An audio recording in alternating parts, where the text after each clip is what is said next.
Today, I want to talk to you about the power of proximity. So this is our second episode in our new studio. I'm still filling this thing out, but it's all good.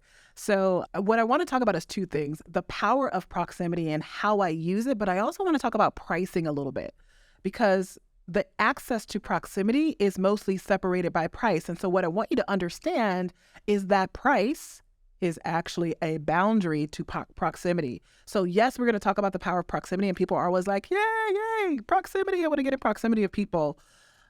But what they forget is that that usually requires an investment. So I am a believer of having different levels of access available within your communities, but I also understand that if I want to raise the quality of the types of people who are in my community, then price is going to be the differentiator. Price is going to become the boundary that helps me to raise that. And I'm going to talk about how pricing works in a bit, but I want to talk about proximity first.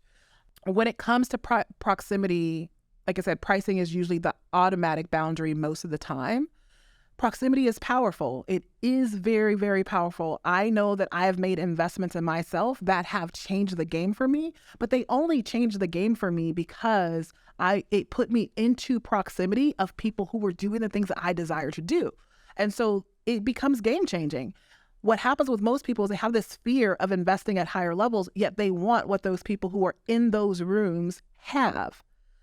And so what I know about proximity, it has always been a direct line to profitability for me, right? And that's the reason why I will always invest to be in more powerful rooms. It's the reason why I will do almost anything to be in powerful spaces. Someone asked on social media just a few weeks ago, what's the highest investment you've ever made for an event? And at first I was like, oh, $10,000. And then I realized, oh no, you paid $25,000 to invest in a retreat that I did in Greece. The one that you saw me do, the private jet and a bunch of other things. That was a retreat that I was attending because Greece had always been a bucket list item for me. And get this, when I got the offer, I found out it was going to be on my birthday. So of course I invested in that, right? So there's all these investments that I've made just to be in spaces around people who are also willing to invest at that level in themselves, because what I know about people who are willing to invest in those levels is they are stretching themselves.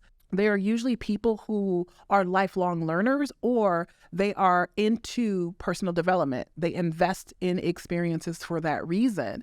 So I will do pretty much anything when it's a space, a powerful space that I want to be in.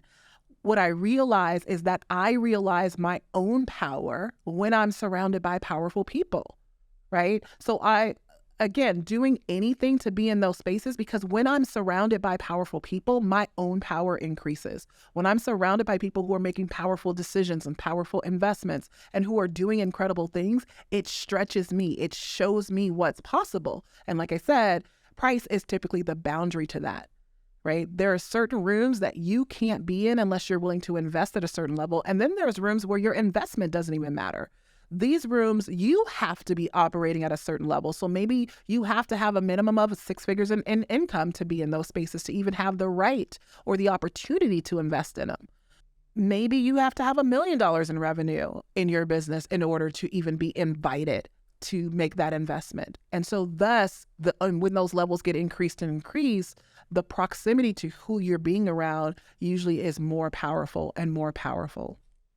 Here's what I want you to understand about pricing.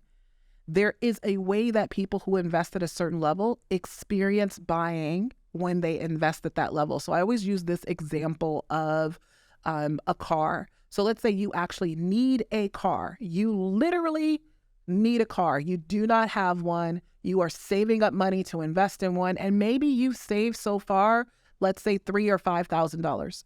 And you know that you want a certain type of car, so maybe you're trying to get to the point where you're at least $10,000, $8,000, $15,000, some other number aside from where you are.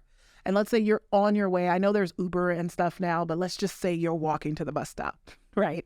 So you're walking to the bus stop to catch the bus because you're trying to save as much money as possible so that you can make this investment.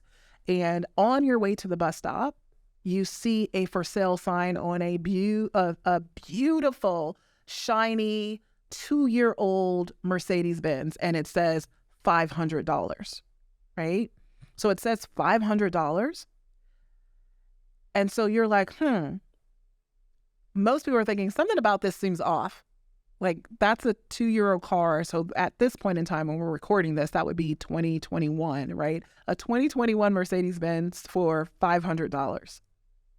So you're like, I'm not going to get that car because it's probably going to break down, right, on the way to where I'm trying to go. And you keep walking. Most people will do that. Most people aren't going to go, oh, that's a great deal. Let me go check this out. They're like, something's off about this because the price tag doesn't match the investment level, right?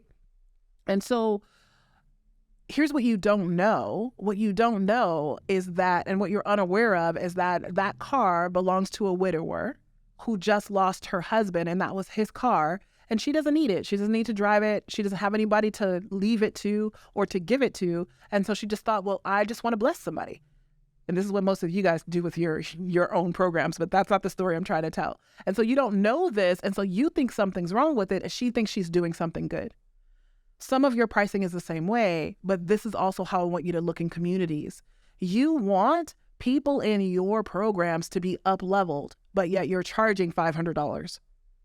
If it's somebody like me, I'm not looking for $500 communities to invest in. I'm not even looking for $1,000 communities to invest in. Sometimes I'm not even looking for $5,000 or $20,000 communities to invest in.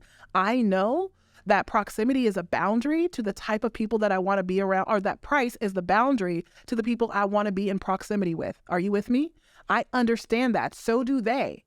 And they're willing to invest at that level. So probably the minimum they're looking for is a community they can be around where they can invest $50,000, right? Or let's say $30,000. I don't think so. I would say $50,000 and above. And they're willing to do that. So you want to think about that when you're saying, I want to be around those type of people. Right? Check your investment level. Check what you're willing to invest into. And likewise, if you're wanting those type of people to come to your community, check the investment level.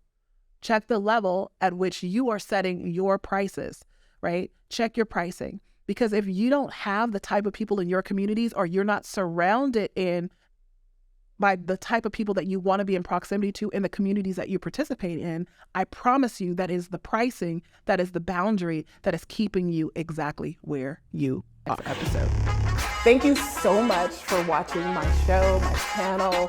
Here's what I want you to do. If you really love what you've been listening to, I want you to subscribe to my channel and leave me a comment. No, really, leave a comment. Like right now. I'm not going to